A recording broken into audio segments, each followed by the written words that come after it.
8h29 et vous êtes bien sur RMC et BFM TV. Bonjour Pierre Moscovici. Bonjour. Merci de prendre le temps ce matin de répondre à mes questions. Vous êtes premier président de la Cour des comptes et ce matin c'est une alerte que vous lancez. Il y a le compte à rebours politique, il y a le compte à rebours budgétaire et il y a les conséquences économiques de tout cela. La situation, elle est très grave.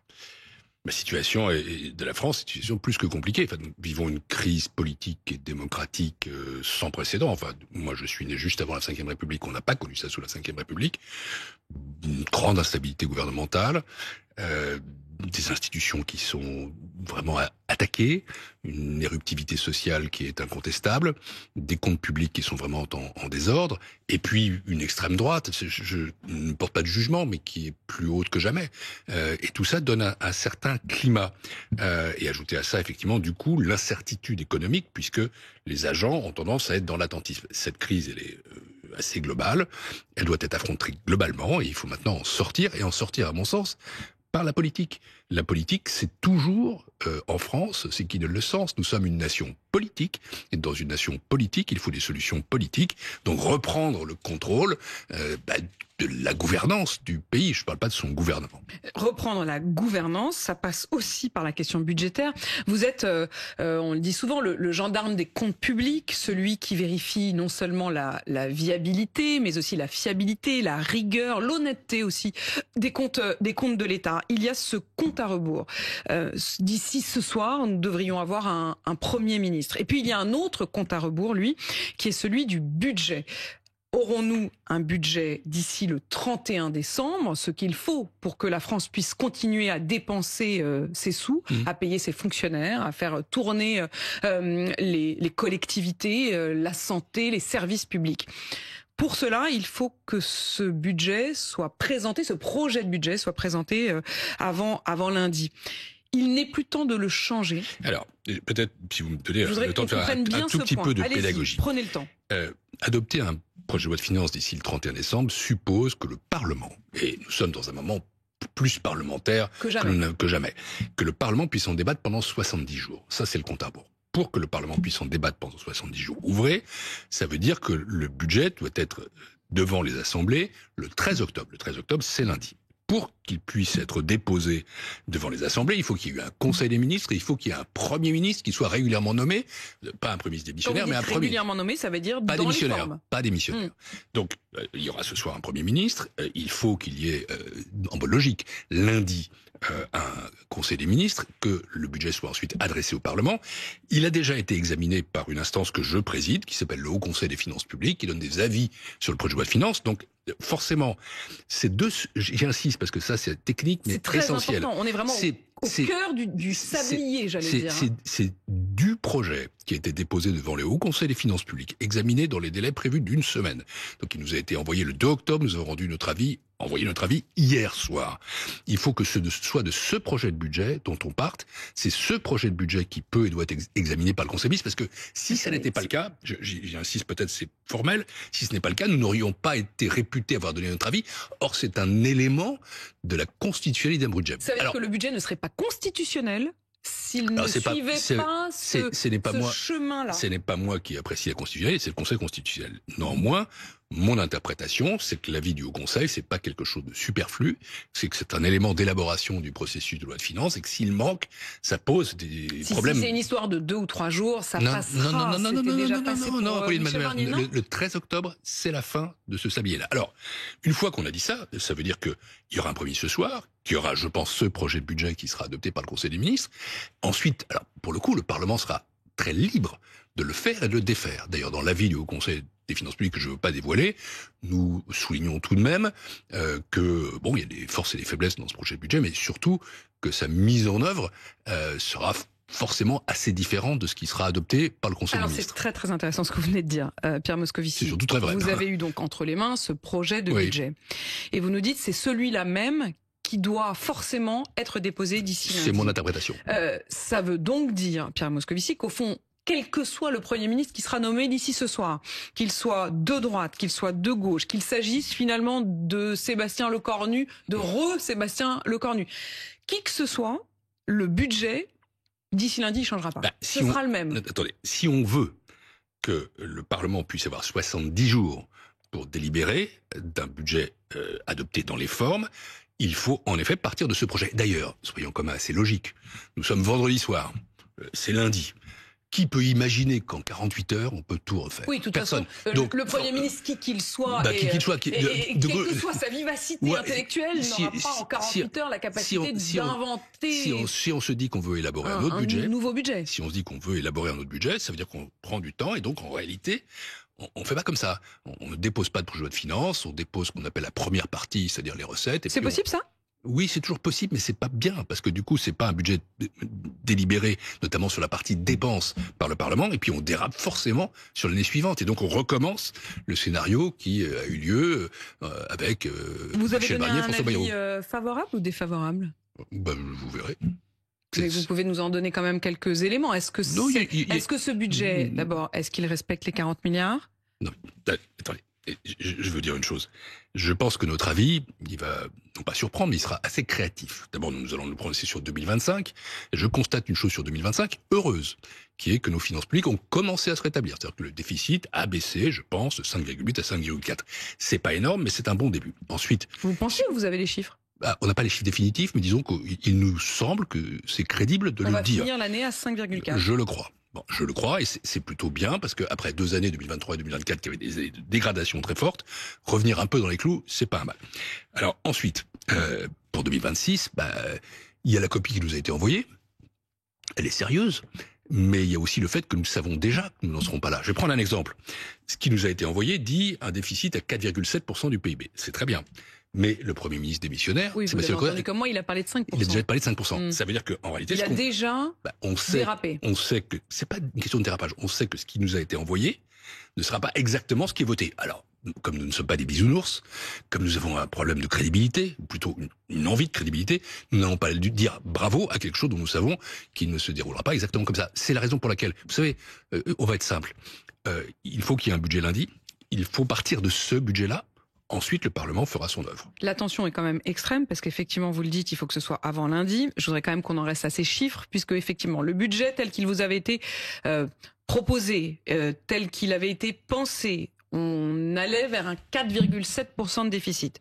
Dans sa déclaration sur le perron de Matignon hier matin, Sébastien Lecornu, il ne parle plus, avant-hier, pardon, je ne sais plus, oui, ne parle plus. C'est le jour sans fin. Exactement, c'est le jour sans fin. Il ne parle plus de 4,7, il parle de 5%. Donc on a déjà perdu 3%. Et la réalité, et je crois que honnêtement, vous ne me direz pas le contraire, c'est qu'il sait déjà que ce sera même pas les 5%. Écoutez, on va pas rentrer dans ces détails-là, puisqu'on n'en sait rien en fait. Là, maintenant, il faut qu'il y ait un Premier ministre, il faut qu'il y ait un budget, puis ensuite on parlera. Enfin, ça commence à déraper, quoi. Non, je vais vous dire. Le problème que nous avons, c'est que nos finances publiques sont dégradées. C'est que nous sommes aujourd'hui le pays qui a le déficit le plus élevé de la zone euro. C'est que nous sommes le seul grand pays de la zone euro dont la dette publique continue d'augmenter. C'est que nous avons une dette publique à 3 400 milliards d'euros, probablement 3 500 d'ici la fin de cette année. C'est que chaque année, nous remboursons près de 70 milliards d'euros pour payer justement cette dette, alors que nous payions 25 milliards d'euros en 2021. Et enfin, dernière chose et surtout, c'est que quand on perd en crédibilité, comme c'est le cas, on paye ce qu'on emprunte de plus en plus cher. Les marchés nous font payer c'est là que les vous choses. parlez du risque d'avalanche. Alors, si vous voulez, j'utilise cette métaphore partant de la neige. Nous sommes devant une boule de neige. La boule de neige, c'est la dette qui n'arrête pas de grossir. Elle grossit, elle grossit, elle grossit, elle grossit, et elle coûte de plus en plus cher. Et nous coûtant de plus en plus cher, elle nous empêche d'investir. Moi, je suis pas un maniaque de la dette. Je suis en train de vous dire, je sais pas, si vous avez un logement, vous payez votre logement, ça vous coûte 80% de votre revenu, vous n'allez pas payer ensuite une belle télévision, des belles vacances aux enfants et une voiture. Vous serez obligé de faire des arbitrages. Voilà, vous serez obligé. Et là, ça veut bien dire là, pour nous, ça veut dire que si on est très endetté, on ne pourra pas faire ce qu'on doit pour l'écologie, pour la transition numérique, pour la défense. Alors, une fois qu'on a dit tout ça, à quoi arrive-t-on? Oui, à cette boule de neige. Le problème des boules de neige, quand la neige est fraîche, c'est qu'il faut éviter de déclencher l'avalanche. Donc, vous voyez ce que je veux dire? Oui, sauf que la question, c'est aussi ce chiffre. On est passé de 4,7 à 5. Mais on n'en sait rien, Pauline de Malherbe. Non, dans les perspectives. Mais dans on n'en les sait rien. Non, mais dans les mots. Mais moi, il y a une chose, moi, que je vous regarde, savez, c'est les mots. Je suis un haut fonctionnaire et un responsable politique. J'ai été responsable politique et haut fonctionnaire à peu près 20 ans chacun. Donc je suis un peu blanchi sous le harnois, comme on dit. Je ne crois pas les mots. Je crois les chiffres, je crois les choses. Et donc, alors, ce que j'attends, ce que j'attends, c'est des décisions. Autrement dit, ce que j'attends, c'est qu'il y ait un Premier ministre ce soir. Il y en aura un, tant mieux. Ensuite, ce qui est nécessaire, c'est qu'il y ait un budget. On regardera les chiffres qui sont dedans. Et enfin, on regardera ce que dit le Parlement. Parler, commenter, alors ça ne sert à rien. Là, je m'adresse au premier président de la Cour des comptes. Si la perspective, au lieu d'être 4,7, c'est 4,9, ça passe? Mais on n'est pas non plus en train de faire une espèce de négociation comme ça. Si. Ou... Non, c'est plus compliqué que ça. Moi, mais écoutez, je vais reprendre les choses un petit peu différemment. Je vais essayer de vous répondre autrement. De quoi s'agit-il plus techniquement? Nous avons pris des engagements à l'égard de l'Union européenne. Ces engagements disent que nous devons être en dessous de 3% en 2029. Pour être en dessous de 3% en 2029, il faut ce qu'on appelle une pente. Donc, c'est 5,8 puis 5,4. Il faut être en dessous de 5. Voilà, il faut être en dessous de 5. Il faut être en dessous de 5. En dessous de 5. La limite, c'est 5. En dessous de 5. En dessous de 5. En dessous de...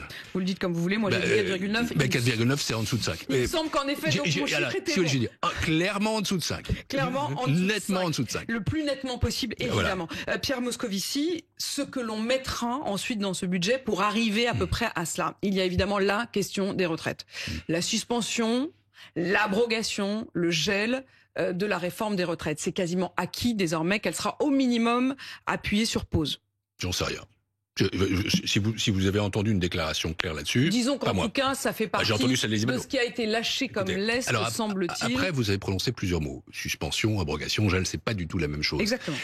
Alors, je vais partir de l'idée de suspension et essayer de donner des chiffres, puisque ça, la Cour des comptes, il se trouve, a fait un rapport à la demande du précédent Premier ministre François Bayrou sur le sujet. Ce que nous savons, c'est que nos retraites sont en déficit aujourd'hui de 6,6 milliards d'euros.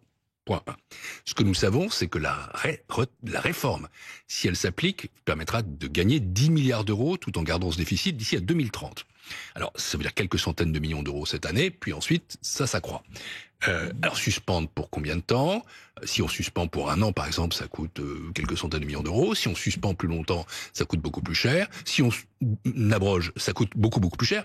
Et en toute hypothèse, les 10 milliards d'euros, là, ils manqueront au financement des retraites. Et donc, si on choisit d'abroger, par exemple, alors à ce moment-là, il faut trouver d'autres modes de financement. Pourquoi? Parce qu'il faudra bien les payer, ces retraites. C'est pendant très longtemps la vôtre, c'est bientôt la mienne. Donc, si vous voulez, on peut pas ignorer ça. Alors après, il y a deux choses. Il y a la réalité financière, je viens de la donner, et il y a la question politique. La question politique est différente. C'est une question de choix de société. Et vous avez d'ailleurs commencé cette interview, Pierre Moscovici, par dire c'est tout de même la politique qui aura la clé. Oui. Et si la clé pour la politique, c'est de dire on lâche du lest sur les retraites, ou au minimum on met sur pause en se disant on remet ce débat à dans 1 an, et ça permet simplement de remettre tout le monde autour de la table. Je rappelle quand même qu'à 14h30 tout à l'heure, le président a convié à l'Élysée tous les partis. Ça, il faut bien qu'ils arrivent à se mettre d'accord. C'est aux politiques dont je ne suis pas de le décider. Donc vous n'êtes plus. Mais oui, enfin je ne suis plus. Je connais encore. Tu sais, c'est comme le vélo, ça se perd pas complètement. J'imagine. Ça m'intéresse, mais je ne suis plus un acteur du jeu politique. Je suis quelqu'un qui parle beaucoup des politiques publiques, mais pas de la politique. Je voudrais simplement peut-être faire une remarque un peu plus générale. Allez-y. De quoi s'agit-il aujourd'hui? Nous sommes en octobre 2026. Il y a une élection présidentielle en mai 2027. Nous savons que nos capacités d'action sont malheureusement limitées. Le Parlement, il est comme il est. Il est bloqué. S'il n'est pas dissous, et s'il est dissous, il sera probablement tout autant bloqué. D'ici 2027, quelle est la tâche qui nous attend? C'est de faire en sorte que la Maison France soit en meilleur état au moment de l'élection présidentielle qu'aujourd'hui. Ce que je souhaite, c'est d'abord qu'on puisse avoir un fonctionnement régulier des pouvoirs publics. Ça, c'est la politique. Et je souhaite aussi que, s'agissant des finances publiques, on ait des déficits réduits. Pourquoi? Parce que si on continue d'être sur ce niveau de déficit, d'abord, on aura un problème de crédibilité, nous avons une sorte de nœud coulant qui nous étranglera progressivement, et en 2027, le nouveau président arrivera avec une situation tellement dégradée qu'il ne fera que ça. Et les grands choix, comme la question des retraites, pour moi, mais je raisonne, je ne suis pas du tout quelqu'un qui donne des ordres dans la question, les grands choix comme quel système de retraite, ils doivent être traités en 2027. Donc si vous suspendez, vous suspendez. Mais ça ne veut pas dire que... vous ne faites que repousser un moment où il faudra que le peuple choisisse à ce moment-là un nouveau président et probablement un nouveau parlement et qu'il décide quelle nouvelle donne, quel choix de société il fait. Les retraites, c'est pas qu'une question d'argent. C'est une question de choix de société. Choix de société. Pierre Moscovici, vous avez dit, dans votre tableau aussi de la situation de la France, vous avez dit les institutions sont attaquées.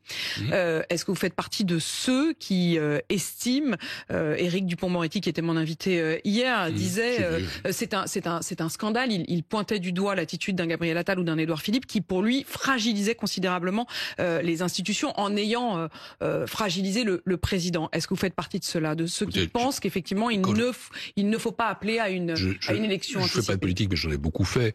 Et quand on est dans la politique, on a le droit de critiquer le président de la République. On a le droit de l'approuver aussi. Mais après, les institutions, c'est autre chose. Un mandat a une durée. Emmanuel Macron a été élu en 2017, réélu en 2022. Son mandat dure 5 ans. Pour la stabilité du pays, pour le respect des institutions, il est plus que souhaitable, il est nécessaire que son mandat aille jusqu'au bout. Jusqu'au bout. Donc c'est en 2027 qu'a lieu l'élection. C'est irresponsable d'appeler à des élections anticipées. Je porte pas de jugement de ce type, je dis pas que c'est pas un scandale, je dis pas que c'est irresponsable. Je vous donne mon avis. Moi, je suis très attaché à nos institutions. Je pense que à un moment où démocratiquement nous sommes dans une telle crise, il faut s'accrocher aux institutions. C'est-à-dire à la fois l'équilibre constitutionnel, mais aussi à nos institutions comme la mienne, indépendantes, qui ont un rôle à jouer pour les Français. Quel est le rôle de la Cour des comptes? C'est de les éclairer, c'est d'éclairer le débat public, c'est de donner des faits et des chiffres objectifs. C'est la raison pour laquelle si vous voulez, c'est la raison pour laquelle, pour moi, oui, le mandat du président de la République dure jusqu'en 2027, et nous devons collectivement préparer ce grand rendez-vous démocratique de l'élection d'un nouveau président de la République avec une nouvelle donne et un nouveau projet. Après, chacun choisira. Vous avez dit, à la fin, c'est quand même la politique, parce que nous sommes dans un pays politique. On évoque aussi la question d'un gouvernement technique, avec peut-être, à la tête de ce gouvernement technique, quelqu'un comme vous, Pierre Moscovici. Vous êtes président de la Cour des comptes. Vous pourriez tout à fait jouer ce rôle, soit vous, soit un gouverneur de la Banque de France. Est-ce que vous l'envisagez? Est-ce que vous seriez prêt à le faire? Je vais répondre d'abord sur ce que c'est qu'un gouvernement technique. J'ai une petite expérience de ça. J'ai été ministre des Finances, j'étais commissaire européen, et j'ai beaucoup vu comment les autres pays faisaient. Des gouvernements techniques, il y en a eu beaucoup en Italie. Il y en a eu un peu au Canada. Un gouvernement, c'est toujours politique, Apolline de Malherbe. Ça fait semblant d'être technique. Non, ça fait pas semblant. Ce qui peut se passer, c'est on fait de la politique dans un gouvernement. Si on faisait que de la technique, à ce moment-là, il faut donner le pouvoir à l'administration. Je suis contre le gouvernement des juges. Je suis contre le gouvernement des experts. Et pourtant, je suis un juge et un expert. Je pense que les juges et les experts ont leur rôle à jouer, mais à leur place. C'est le politique qui doit présider aux destinées du pays. Alors, un gouvernement, c'est politique. Une fois qu'on a dit ça, ce qui compte, c'est le profil de celui qui le dirige. Et le profil de celui qui le dirige peut être quelqu'un qui a une expertise particulière ou quelqu'un qui est détaché des partis politiques. Je vais prendre 2 exemples. Mario Draghi, le fameux Premier ministre italien. Technique, non, moi je le connais, Mario. C'est quelqu'un qui est très politique. Simplement, il était président de la Banque centrale européenne. Marc Carney, qui est aujourd'hui le Premier ministre du Canada. Je le connais aussi. Il était gouverneur de la Banque d'Angleterre et de la Banque du Canada. Donc c'est quelqu'un qui a une compétence, c'est quelqu'un qui vient pas forcément de la politique, mais c'est quelqu'un qui est détaché de la politique. C'est ça un gouvernement technique. Un gouvernement technique, en France, c'est vous. Un gouvernement technique, c'est un gouvernement qui est politique et présidé par quelqu'un qui connaît la politique, mais qui a une expertise technique. Ce profil dont vous venez de parler, c'est aussi le vôtre, Pierre Moscovici. Je vous repose la question. Est-ce que vous vous dites, au fond, si l'on m'appelle, oui, j'ai la compétence de le faire? Vous savez, je regarde un peu la télévision, BFM TV notamment, je vois les shortlists. Mais il n'y a pas de shortlist pour un Premier ministre. Il y a un choix qui est fait par un homme, le président de la République. Il va pas faire sur une shortlist. Il va se poser la question de ce qu'il souhaite. Être Premier ministre, c'est pas une question de souhait ou de volonté. C'est une fonction qui aujourd'hui est devenue très difficile. C'est quel est le sens d'une mission? Et là, honnêtement, il faut d'abord définir le sens de la mission. Après, si la question est posée, on y répond. Elle ne m'a jamais été posée. Mais si elle vous est posée, vous ne direz pas non. Et je m'interrogerai sur le sens et la manière d'exercer la mission. Mais je suis persuadé que le président de la République sait très bien ce qu'il veut faire. Merci beaucoup Pierre Moscovici, premier président de la Cour des comptes, d'avoir répondu à mes questions ce matin. Il est 8h47 sur RMC BFM TV.